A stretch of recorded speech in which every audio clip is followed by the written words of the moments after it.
I might get started. Welcome, everybody. Thank you very much for joining us today. My name is Ian Thompson. I'm Head of Consulting for DVE Solutions, and it's my pleasure to be your host today. This is the second in a series of chats we're having with Australia's university leaders, and it's great to have so many of you joining us today. And from the names on the list, quite a lot of people who've worked with DVE in the past and continue to work with us. So it's a pleasure to have you here today. And I think my thoughts go out to particularly those of you in New South Wales and Victoria who are still in lockdown and what seems to be this endless journey through COVID that we all hope is see some freedom by the end of the year. But thank you to all those people who are joining from their homes. My guests today are Slatko Serbis from the Australian Catholic University and John Germoff from Charles Sturt University. Australian Catholic University, as you probably know, is a young university, but actually one with a long history. It created in 1991, but from institutions that date back to the mid-1800s. ACU has 9 campuses across 5 states and territories, including one in Rome, and teaches over 30,000 students. And Vice Chancellor Slatko Serbis is the 4th VC and was appointed in January this year, having joined ACU in 2018. So welcome, Slatko. Thank you, Ian. Great to be here.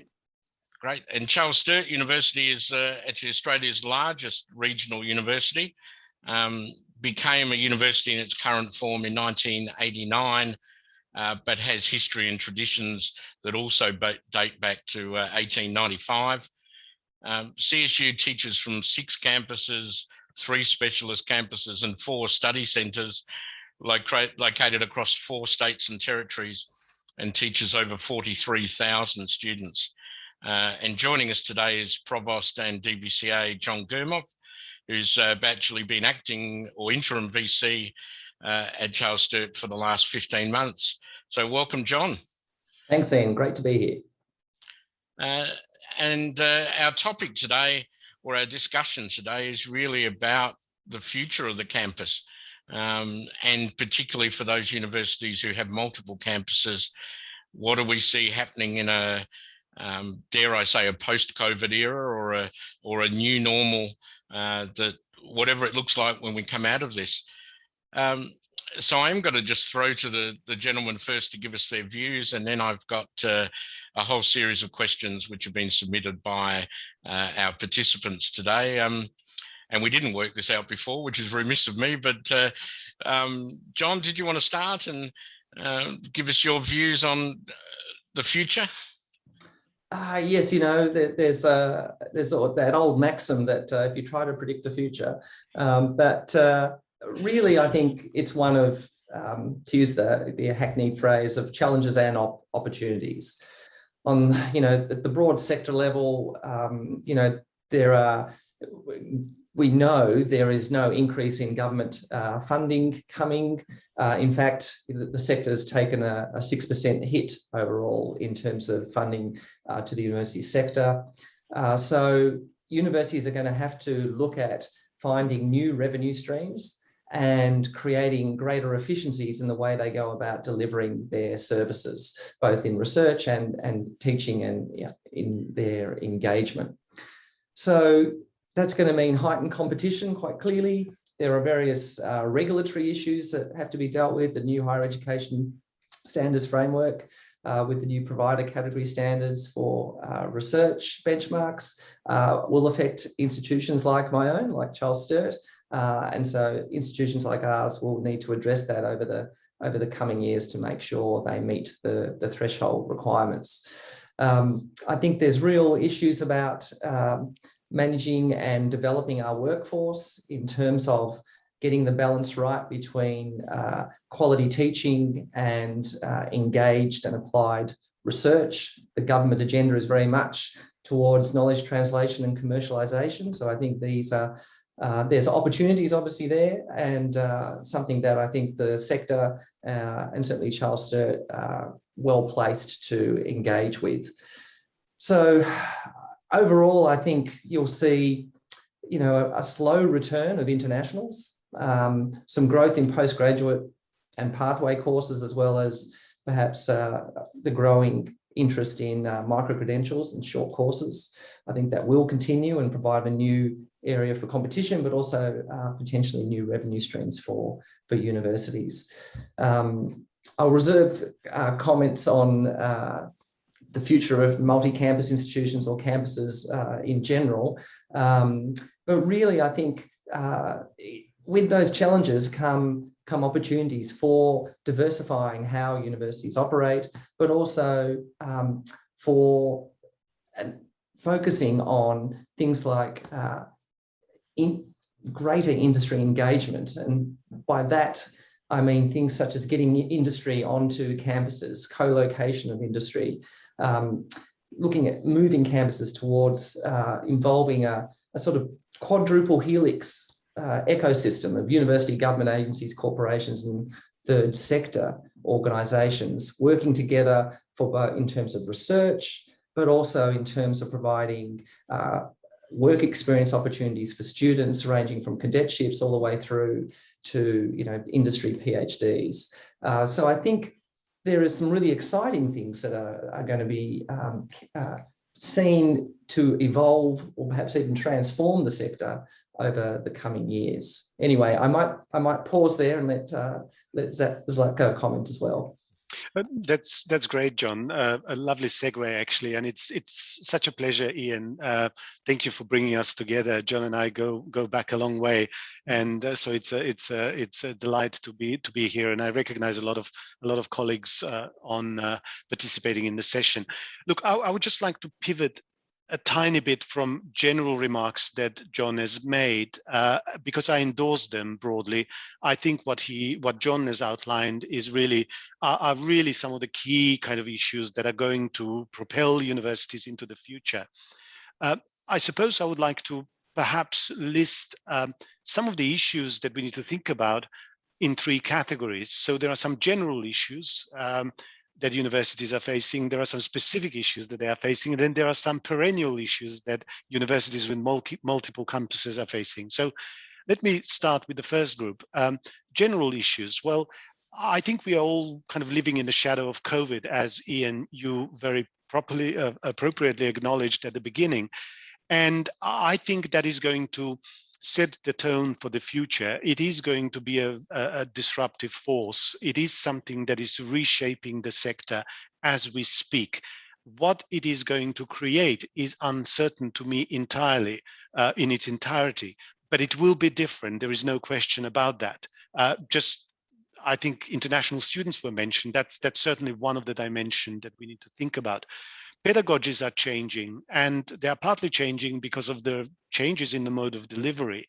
But we do need to think about what consequences this will have for university sector broadly and for campuses as well.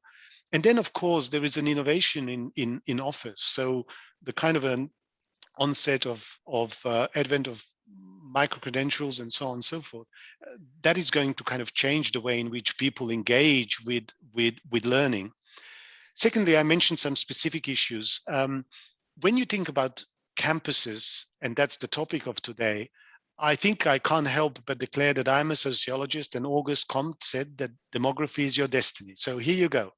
Demography and changing demographic patterns are absolutely going to dictate the way in which higher education sector is going to evolve, as well as how campuses are going to feature in that context. There is a differential development in the regions. So obviously universities will have to address that in a certain way. So at ACU, we just recently opened a campus in Blacktown, which is the fastest growing population corridor in Australia, and very much underserved by Commonwealth supported places. And then, of course, there is online penetration. This is a very specific challenge to our existing business models, and we'll need to think about what does that mean. I'm certainly not in the category of people who think that this is the end of the world as we've known it. I think, but it is a disruptive factor. And then there are some perennial issues that I think I'm keen to throw on the table, particularly when it comes to campuses. The first one really is the issue of governance, that kind of constant challenge about how we think about multi-campus university system in terms of centralization and decentralization. The second one really is about how do we engage with local stakeholders? Because for us to have a license to operate, we need to be able to demonstrate that we are relevant. And finally, and this is the point that John has already made, as higher education institutions, we are expected to balance our commitment to excellent education, to excellent research, and to service engagement, whatever you call it. We need to balance that, and we always balance that within local contexts. So these are my opening remarks, Ian. Thank you. Thank you, gentlemen. No shortage of challenges, I suspect, in both from that and for all of us. Questions, I guess, that people had asked.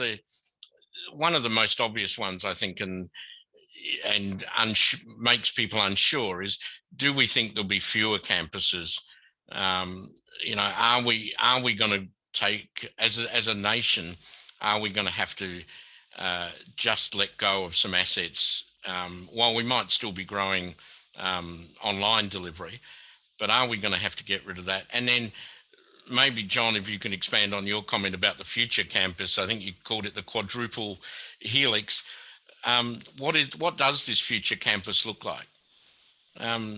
Slatko, do you think we'll end up closing campuses? And not ACU particularly. I'm not putting you on the spot for your, but Ian, as the nation. Never. Look, but seriously, can I just say, I think this is a really important question, but I kind of challenge the premise of the question itself, because are we going to be closing campuses? You know, I think that assumes that the sector is kind of it assumes certain level of status decline or whatever.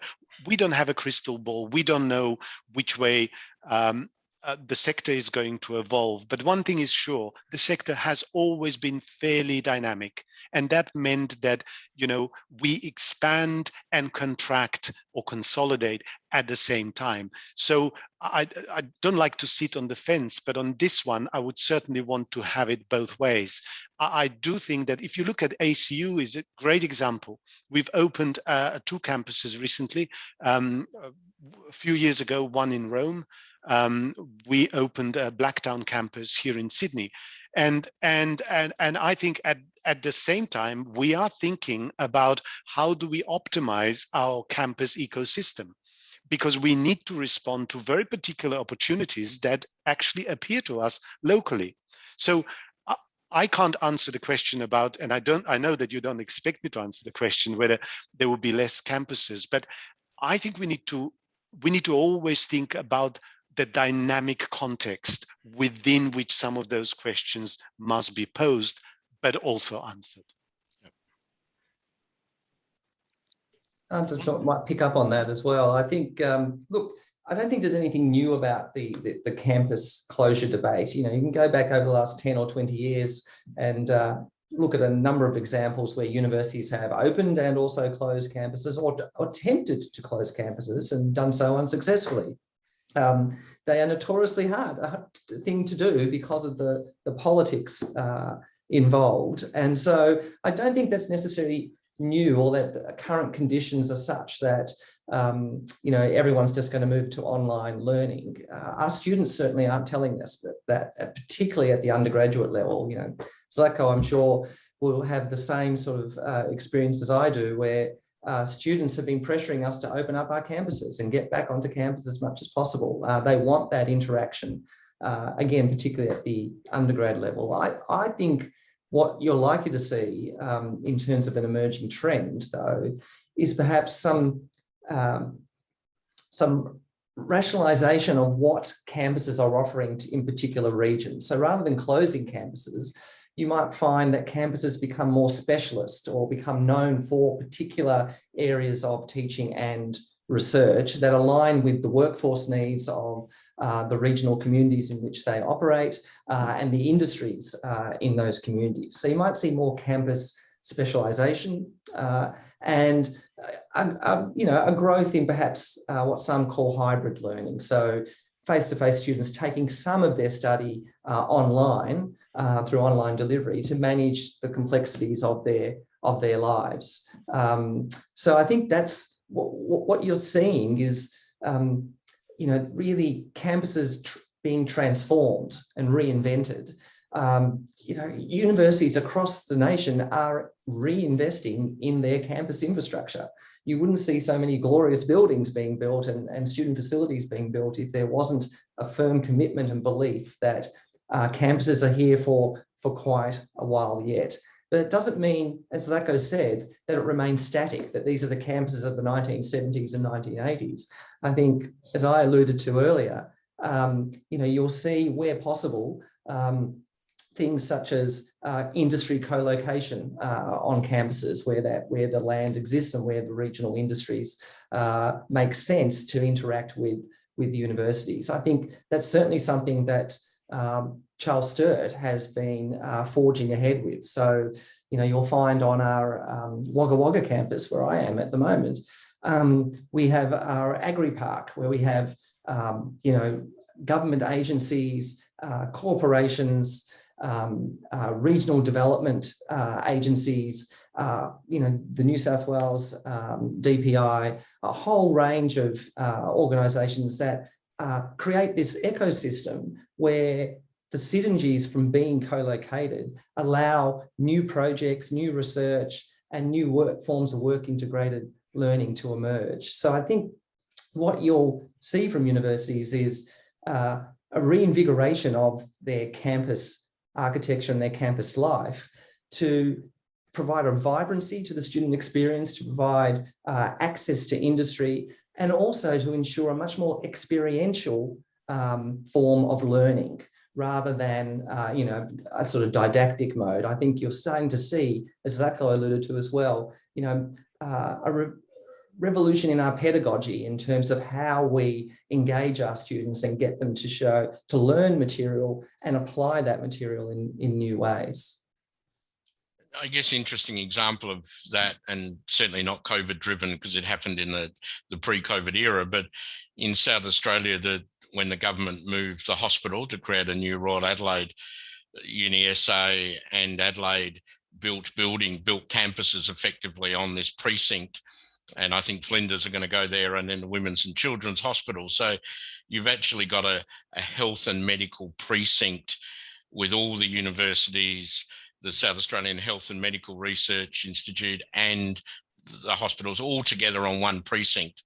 And I guess interoperability between those so that they can interact. So that was probably an example of a whole new build. But what you're alluding to, I guess, is it may be existing campuses that bring in industry, that bring in other partners and create a whole precinct again with a particular theme. Ian, can I jump in and just to speak to something that John really appropriately alluded to? I think campuses, universities are in a business of reinventing themselves all the time, because we are forced to some extent to respond to dictates of industry, or we respond to opportunities that we see in terms of shifts in government funding or government prioritization. But I also think, Ian, at some level, we are also becoming far more sophisticated in the way in which we think about our future. And, the notion of a precinct that you mentioned, Ian, is a really important one.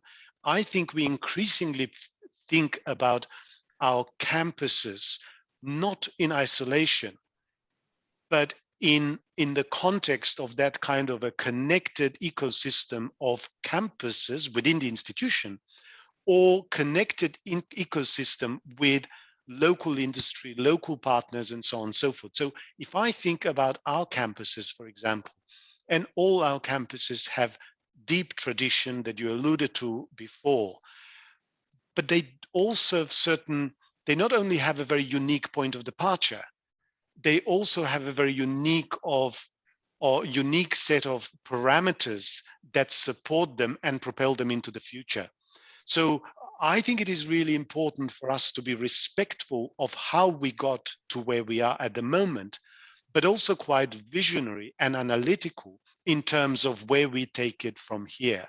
And I think this is actually a really exciting period for higher education in Australia, I see, because I think as a system, we are much more mature. Look, we are also quite traditional and constrained by our thinking at the same time sometimes. But I see more and more attempts for universities to actually think beyond what has been the case before.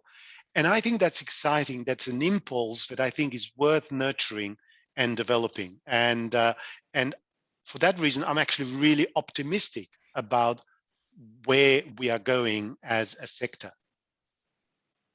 So you might actually end up with the multi-campus university being the preferential model, because it is aligned in precincts, where aligned with industry in precincts, rather than being one big campus that is generalist in its nature. So can I ask John, one of the challenges that I know we all know with this is the politics, and particularly in the regions where a university may be the anchor of a town, and often the biggest employer, certainly favoured by the local member of parliament. And generally, because of that, they want it to be a generalist university offering everything, and not necessarily a specialised location. Are politicians going to have to just change their minds on this? Is there a conflict that can't be resolved there? Look, it is a perennial challenge, and particularly with multi-campus universities, every region and every political stakeholder believes their campus should be the priority. And in many ways that's part of their lot. That they're there to advocate for their region. But it is a delicate balance in terms of servicing the needs of a particular region, but doing so in an economically sustainable way, so that whilst for the most part universities like Charles Sturt will be comprehensive, that doesn't mean that every campus will offer every degree imaginable. We're very lucky at Charles Sturt from the very beginning to have focused on national priority areas and delivering degrees that fill both regional and national workforce needs. So we have a high proportion of professionally accredited programs, both offered face-to-face and online.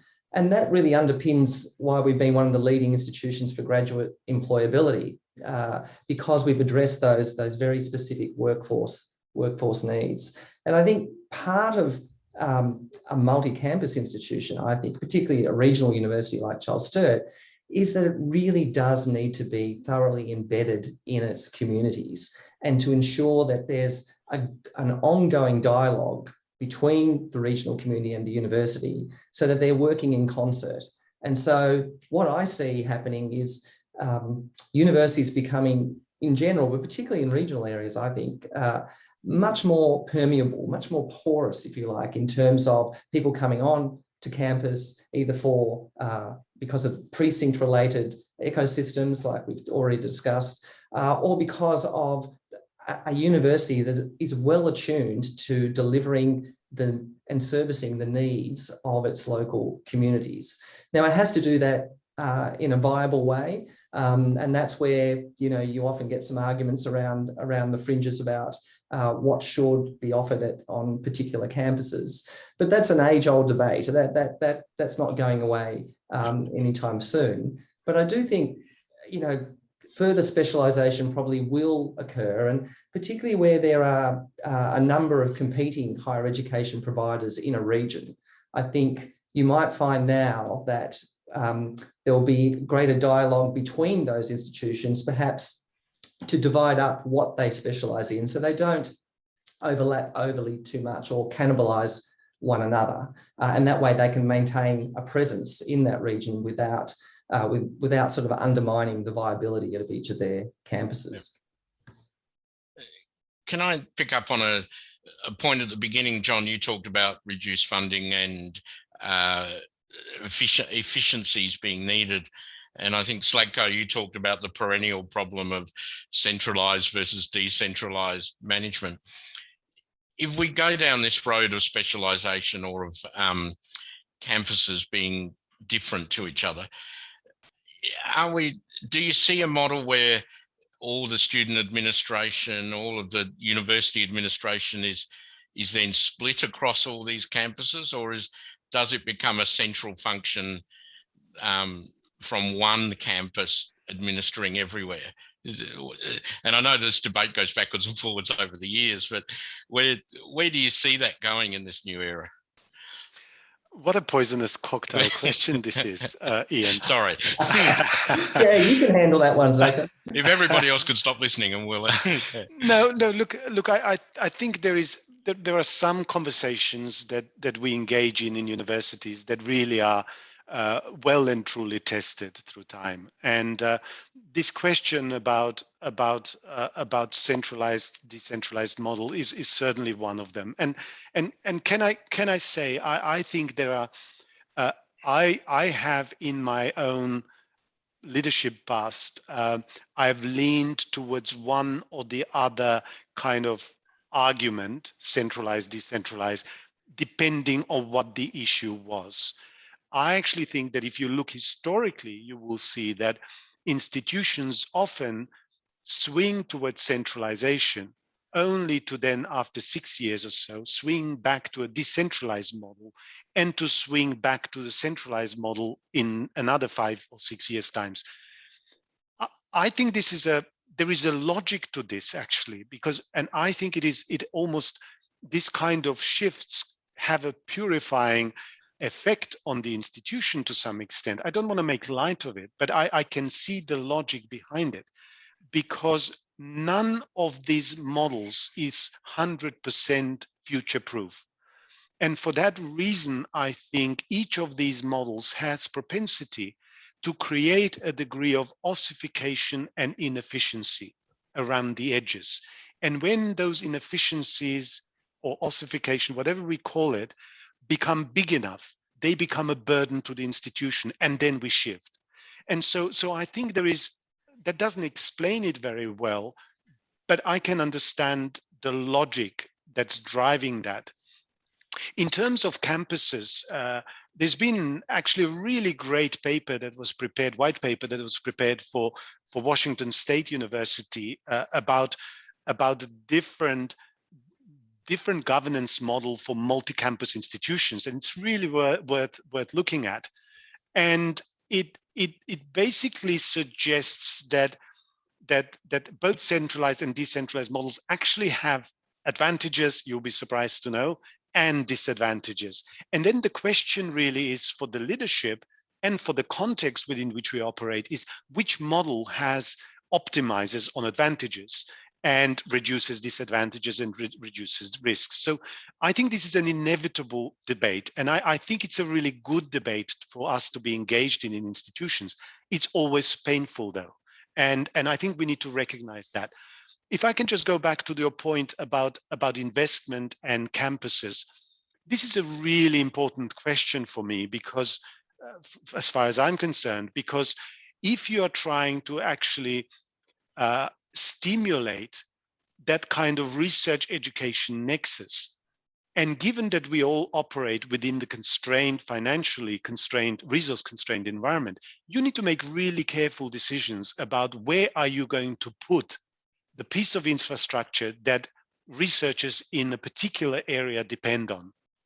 And so you have to really make sure that you carefully align the location with the investment, with the workforce, and then appropriate kind of pedagogy that is going to allow you to share the benefits from that investment. So there are some really important questions that we need to get right whenever we talk about resourcing.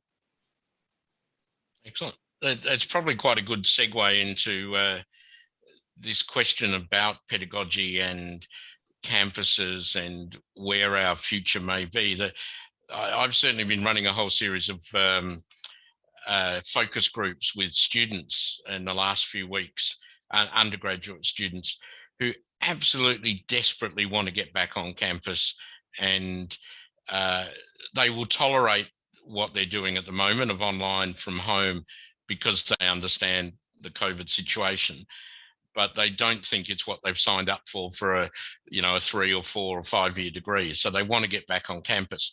But on the other hand, we've got Mark Scott recently from Sydney Uni talking, and I guess he's lived through this inevitable digitization of media, and he's saying that is inevitable in universities as well, that wherever we want to go, doesn't matter what we want, it's going to go down that road of a digital future for education. Do you agree with that, or again, is there a balance? Is there a right or wrong? What should we be offering students in 10 years, on campus or online, or what sort of mix? I think, again, it reminds me of the debates when MOOCs first, came on the scene, the massively open online courses, and that was going to revolutionize universities. It was going to disrupt them completely. In fact, we saw predictions of the death of local universities and the spread of sort of Globe Corp type institutions. It hasn't really quite happened that way. What it did was it did energize the movement towards online delivery, and it energized the pedagogy around that. How do you do that effectively without having high attrition rates? How do you get the satisfaction and the level of learning that you would in an on-campus environment? How do you support students through that? And so it was a catalyst for that, but it didn't transform the university sector. So I'm always cautious, and like as a fellow sociologist, I'm always cautious about these predictions that are sort of black and white, and that sort of say that digitization will take over everything. There's certainly a trend towards greater online learning, particularly at the postgraduate level. Charles Sturt is the leading provider of online degrees at the moment, but there's a lot of competition out there. So we will see some of a drift towards that, but it will be in particular areas. And there are always going to be professions that require hands-on application and learning. So what you're likely to see is a greater move towards this hybridization of a sort of combination of on-campus or online and residential or intensive modes of delivery, where students are offered the opportunity for face-to-face and online learning. And it will be up to them whether they choose that mix. So I think you'll see a more personalised approach, a more flexible approach to study options for students. And we're sort of at the cusp of that right now, where universities are experimenting with how to do that well and do it in a way that is also viable. So I think that's some of the excitement, I think, that Zlatko spoke about in terms of, when you talk about the future, the best way to predict it is to invent it. And so really it's about universities now seizing the opportunity, some of which, COVID has laid the groundwork for, to really modernize the way they offer study options to various student cohorts. I would like to build on what John said, because I although I fundamentally agree with him, I guess my point would be, I see the tension, if there is one, between move towards online and move back on campus. I see it in a kind of a balanced way, quite frankly. I actually think that what we are going to see is a new equilibrium is going to emerge between the two. I don't think it's either or. And in fact, we see that digitization is, for lack of a better word, is actually permeating every aspect of student experience, whether it's online or on campus. And so what I would posit And thank you, John, for you just made me think in that way. I actually think that the future of learning, the future of university learning, will have a digital backbone, whether it is online or whether it's face-to-face on campus. The value proposition inherent to campus experience is really positive. It's well worn, it's well tested, and it will kind of sustain digital pressures. It is true, however, that we will be seeing online and fully online perhaps carving out bigger and bigger proportion of a higher education learning segment.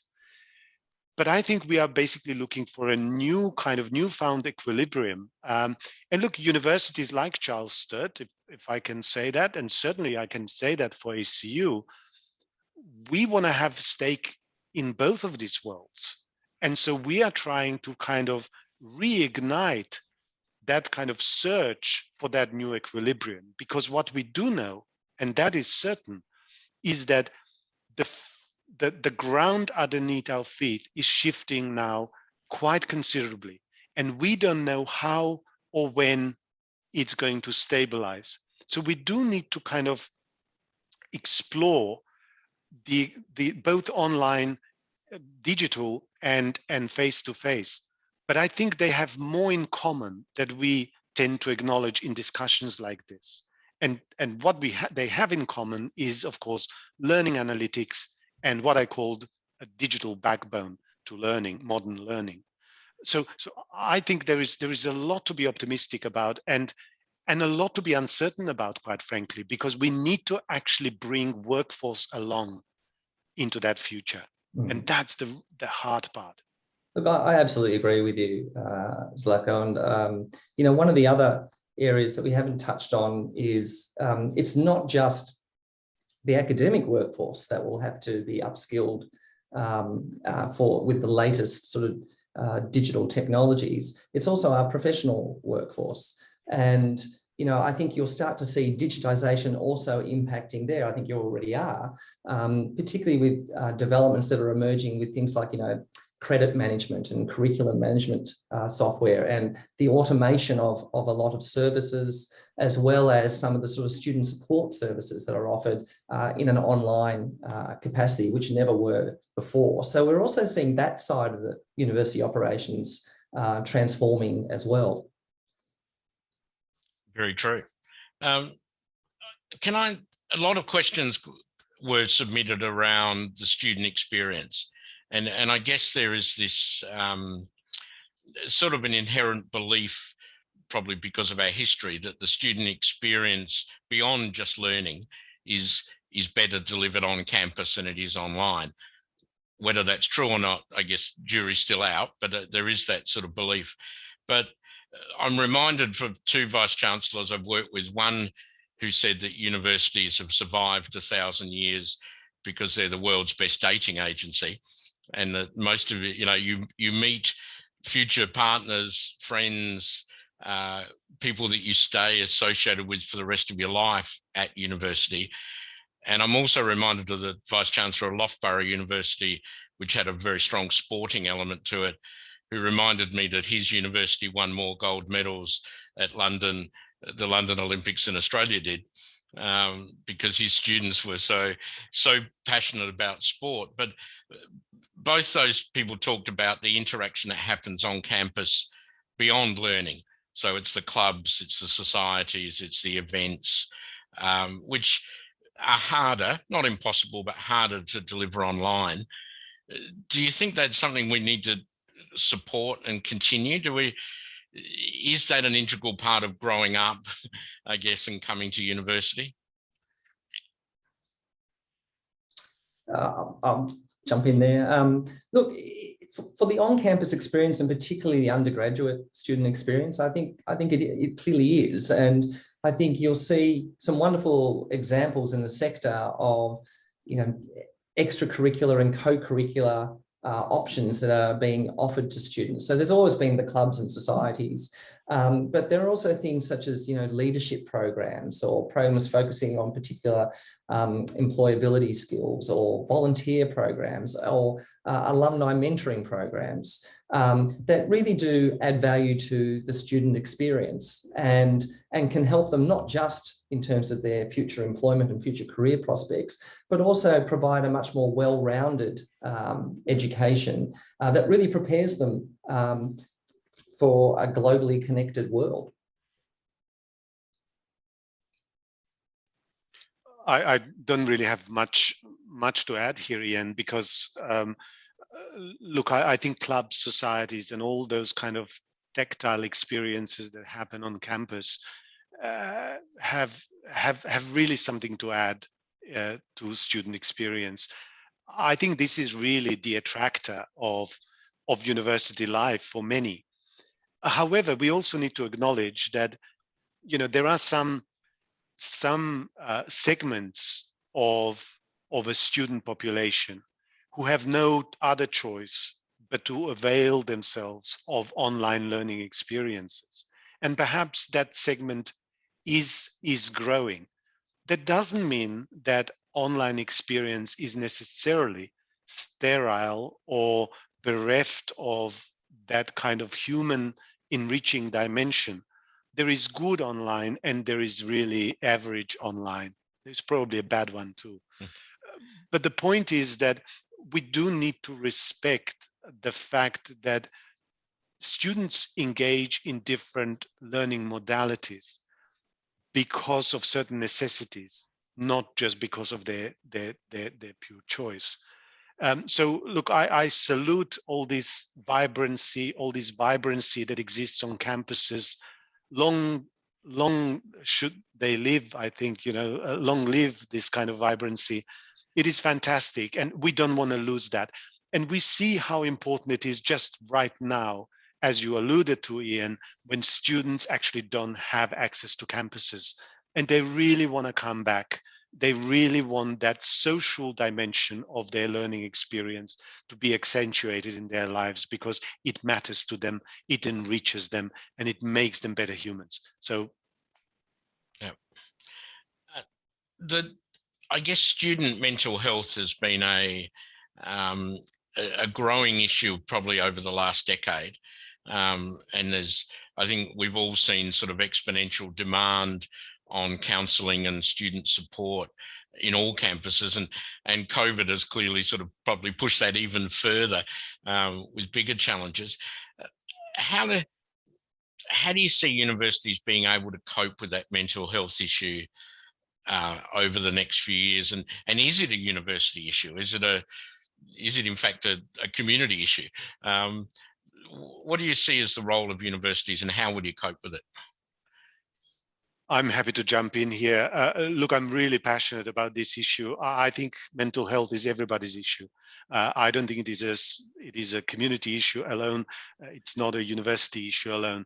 I think that mental health has so many touch points in our everyday life, and we need to really look at each of those touch points and see how we can ensure that we do better in terms of both creating points that encourage resilience, but also that we create points that identify where challenge may start to appear.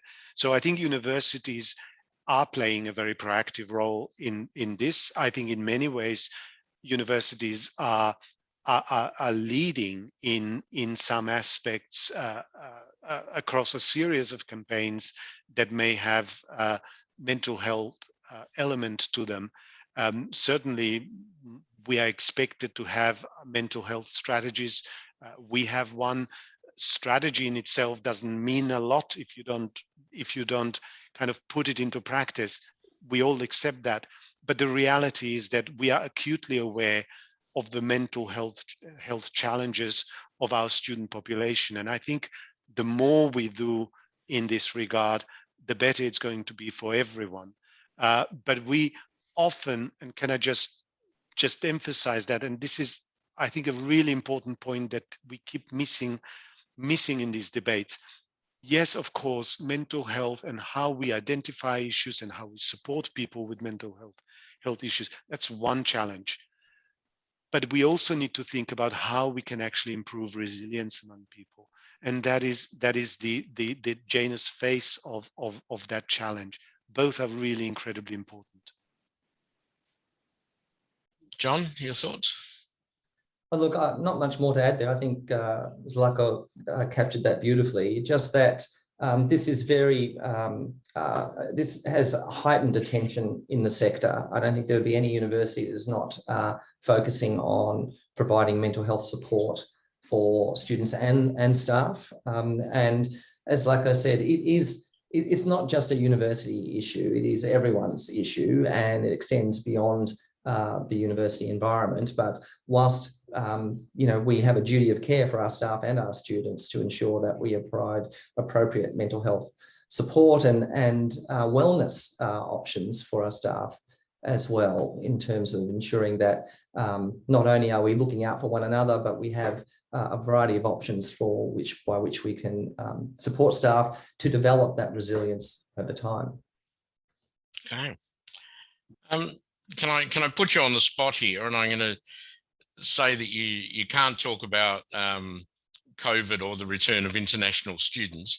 What's the top of your list? What's the thing you want to see happen the most in the next 12 months?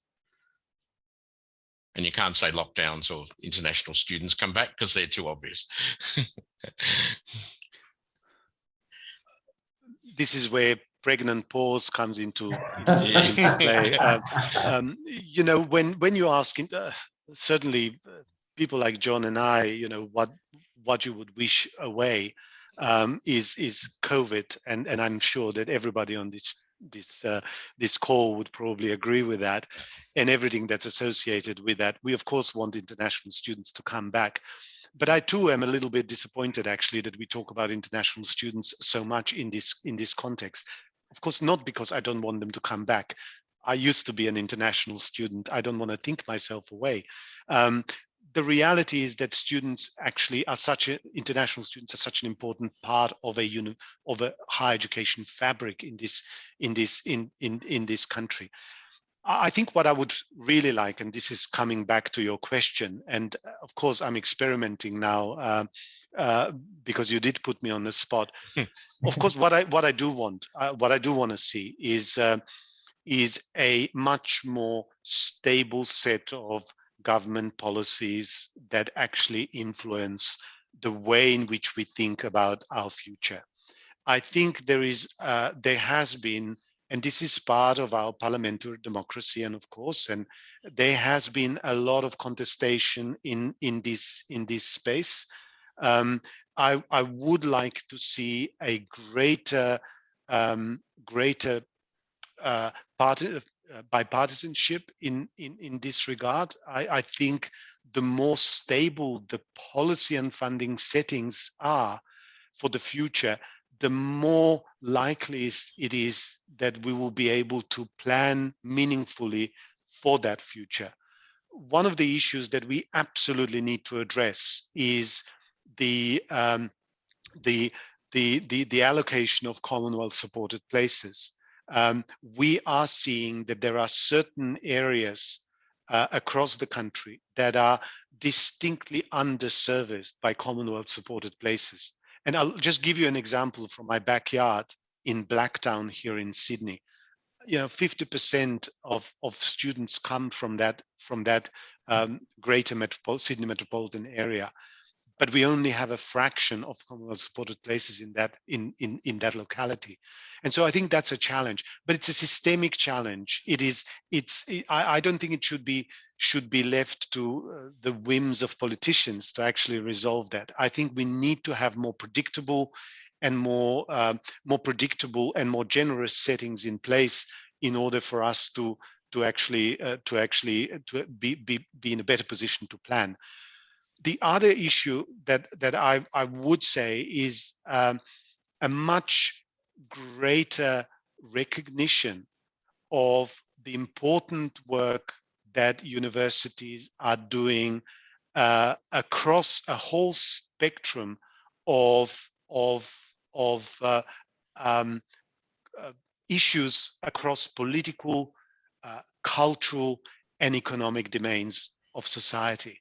And I'm really worried sometimes that universities are taken for granted a little bit in that sense.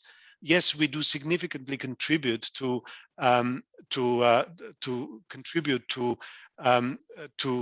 universities can contribute in an ongoing fashion to some of this. But I think, just as somebody says here in the chat now, yes, university could do better to promote themselves. Mm-hmm. Absolutely. But we also need to be carved out that legitimate and important space that befits higher education institutions in advanced economies. So it is there. I'm not saying it's not, but I think it could be sharpened so much better. Thank you. John? Thanks, Lako. I think I agree. I think you summarised it well in terms of that the need for a bipartisan approach to position universities as really one of the great civic institutions of a nation in terms of their contribution, not just for economic prosperity, but for social prosperity and sort of progress, social progress. And I think it's been a shame in recent times that universities have become politicized or political football as part of particular political debates, which are very short-term focused and don't see the long game and the amazing contribution that universities do and can make. Now, yes, we can certainly promote ourselves better. Certainly, we need to find new ways to, if you like, rebuild that social license that really places universities at the centre of our societies. And it really is about really developing that sort of progressive cosmopolitan mindset where we are able to feed into solutions to address, the ongoing wicked problems of our era. On another note, at a more sort of operational level, one of the things, and I know Zlatko will be as well, very keen to see is to continue the work on widening participation in terms of access to university from a diverse group of the population, and in particular, Indigenous Australians. I think there is much more work for the sector to do in that regard, in helping support students to get to university and then be successful at university. I mean, I'm very privileged at Charles Sturt, where we have one of the largest Indigenous enrolments in the country, but it's still way behind reflecting the proportion of Indigenous Australians in our regional communities near our campuses. So there's more work for my institution and across the sector to be done there. And I think we're on the cusp of seeing improvements. We're certainly seeing growth in Indigenous participation in tertiary education, but that is still a road that needs to be travelled. Yeah, and it is interesting that governments are very keen to roll out various professors during this COVID era to talk about either economic modelling or the medical side or anything to do with the virus or the vaccination, but then on the other hand don't seem all that keen to fund research and continued growth. And I fear that if the same thing happens in 30 years, will there be as many professors around that they can roll out? So it's something probably has to change there. I feel like we've covered a lot of ground and we've dealt with quite a lot of issues. Is there anything you haven't said yet that you wish you'd said? No, Ian. No, I mean we could have this debate for much longer, but at the same time, I think one thing that I've been reflecting on during this conversation is really how important it is that we sustain the diversity of our higher education sector, because whether you talk about if you talk about individual universities with multi-campus kind of spread, such as ours, or if you talk about university system across the nation, the beauty of both of these is that they are inherently diverse. So when I look at the spread of our campuses, they all have, as I said before, different point of origin, but they also have completely different environmental and other factors that propel them into the future. And I think that's really wonderful. Things that we can do in Banyo, we cannot do in Ballarat. Banyo in Brisbane, we can't do in Ballarat. So I think that's a really, really wonderful way for universities like ours to address different concerns and create different opportunities for different groups of people, for instance. The same applies to university system at a national level. It is important that we are diverse. I think it is important that we continue to nurture that diversity, because when we stop that, we will actually start to create blockages within the higher education system that will be detrimental to societal growth and impact. So that's maybe my parting comment, Ian.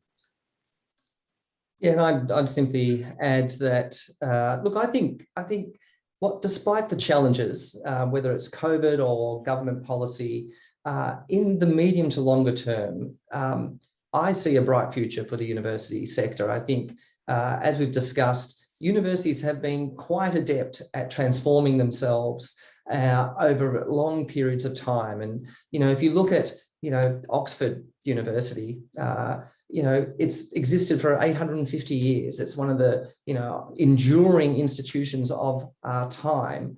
And, Oxford is a regional university as well, but a world-class one at that. And I think it just goes to show that, as Zlatko was saying, that it's important that we nurture the diversity of our university sector and ensure that our universities are given the respect and the freedom to develop new research, new degrees, and really transform society for the better. And it's certainly why I get out of bed every morning and rush to my job, because I just love the transformative impact that universities have on both individuals, communities, and the broader society.